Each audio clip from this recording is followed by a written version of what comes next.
Olá, queridos irmãos, queridas irmãs que nos assistem nesse momento através da Web TV Renascer. Está entrando no ar o nosso programa Espiritismo em Gotas.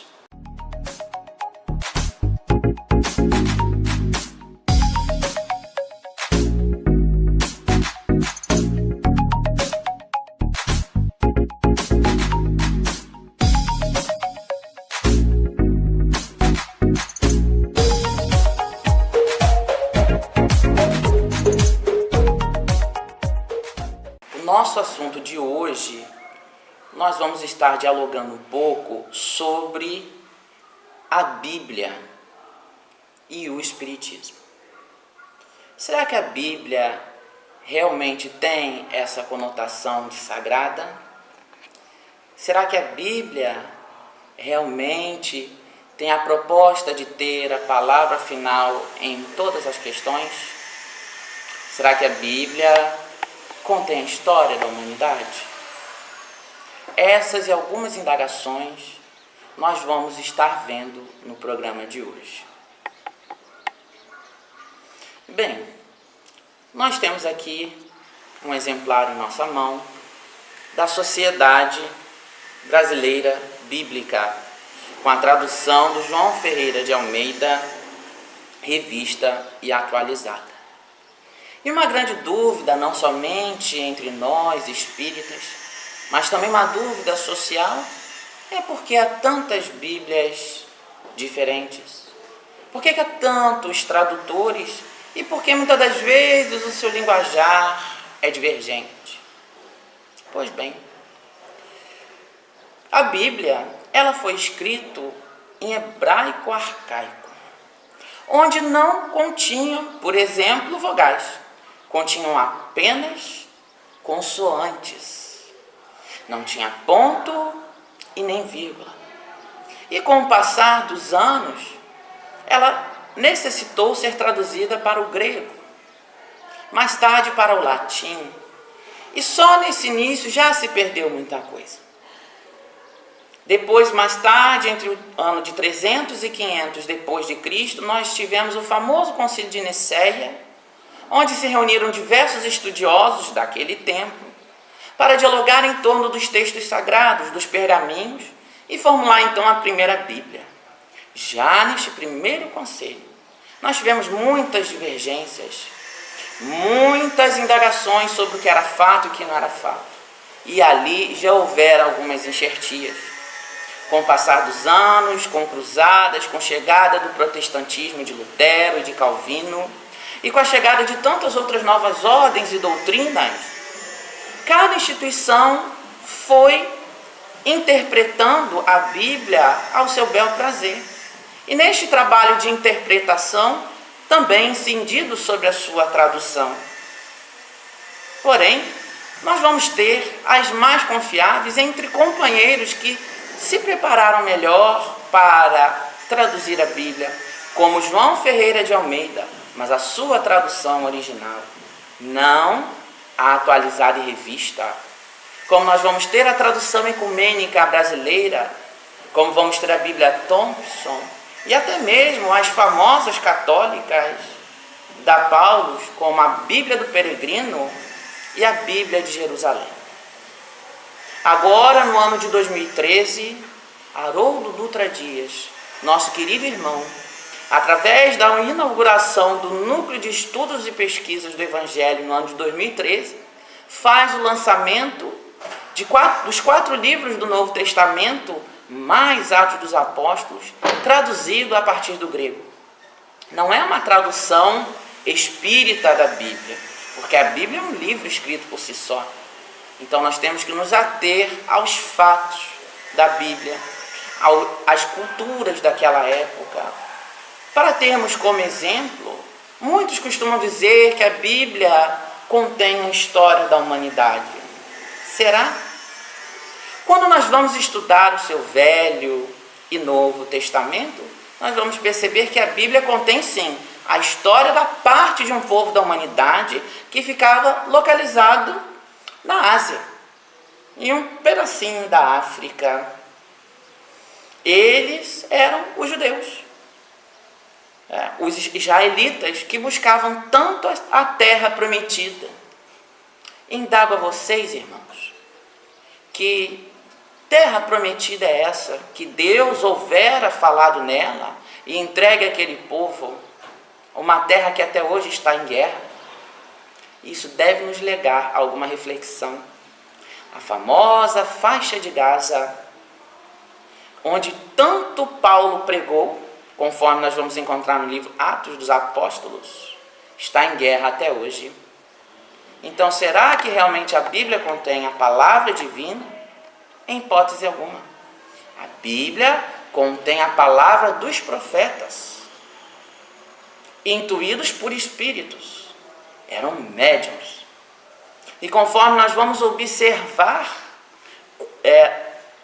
numa das cartas de Pedro, onde ele vai dizer para nós, que antes de tudo, observemos se o Espírito provém de Deus.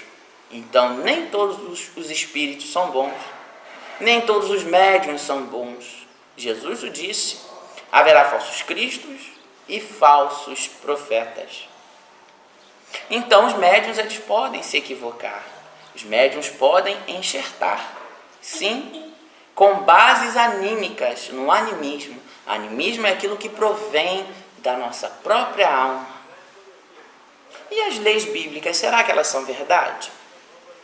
Tudo que está na Bíblia, meus irmãos, de fato é verdade. De fato é verdade. Eis que nós vamos ver em um livro dos Espíritos, primeira obra da codificação de Allan Kardec, que o grande problema com a Bíblia está na nossa interpretação, está naquilo que fazemos dela. Nós não podemos mais tomar ao pé da letra, por exemplo, a questão que devemos apedrejar uma mulher se ela for vista conversando com seu marido. Nós não podemos mais estar com esse tipo de pensamento. Se um filho for mal criado, desobedecer os seus pais, que esse filho deva ser morto. Não, meus irmãos, não devemos mais coadunar com esse tipo de pensamento. Moisés, que escreveu o famoso decálogo dos 10 mandamentos, aliás, psicografou os 10 mandamentos em 2 tábuas de pedra, vale ressaltar que Moisés foi ensinado dentro da religião dos egípcios, dentro da doutrina dos egípcios. E os egípcios possuem o livro dos mortos, onde ali vão estar contidos, muito similarmente, os 10 mandamentos. Então Deus aproveita tudo que nós temos de bom. E naquele momento de transe de Moisés, Deus e os amigos espirituais, eles vão aproveitar esses ensinos que Moisés já tinha dentro dele. Quando Jesus vem tecer diversas narrativas do Novo Testamento, porque outro equívoco grandioso que muitos irmãos são acometidos é que nós não precisamos estudar o Velho Testamento, que bastaria apenas o Novo Testamento, os novos evangelhos. São 4. Sendo que Jesus faz total referência ao Velho Testamento diversas vezes. O livro Atos dos Apóstolos também. Por exemplo, na questão onde Jesus vai dizer para que nós olhássemos os lírios do campo, porque nem Salomão, com toda a sua glória, havia se vestido tão bem. Quem foi Salomão? Que figura foi essa? Ou ainda, quando Jesus vai falar que não bastava perdoar apenas 7 vezes, mas sim 70 vezes 7. Porque em o Velho Testamento, em outrora, o rei Davi foi indagado com a mesma questão. Quantas vezes era possível se perdoar alguém? Ele responde 7 vezes. E, aliás, 7 é considerado um número cabalístico da Bíblia. O 7 ele se repete diversas vezes na Bíblia, ou mesmo os seus múltiplos. não é mesmo? E a palavra cabalístico provém de cabala. A cabala era a reunião mediúnica dos judeus. Não é essa cabala New Generation que nós temos visto aí. Não, é a cabala em suas raízes, onde os judeus ali tinham as revelações e ajudaram a construir parte dessa história bíblica. Nós vamos encontrar no Velho Testamento, por exemplo, em que Sara, esposa de Abraão, solicita que Abraão deite com Agar, sua serva, para que ele pudesse procriar. Isso nos dias de hoje, será que alguma mulher aceitaria isso? Por isso que nós precisamos pensar, meus irmãos. O Espiritismo, ele é ciência, filosofia e religião. Então nós precisamos estudar, pesquisar, para que nós possamos conhecer e nos situar em cima desse grande universo bíblico que nós temos. Prestar atenção nas traduções que recebemos, em que irmãos muito bem intencionados, muitas das vezes, vêm nos indagar. Existe a passagem no livro de Deuteronômio, onde está escrito: não falai com os espíritas, nem professais o espiritismo. Eu possuo uma Bíblia papal na minha casa que contém essa informação.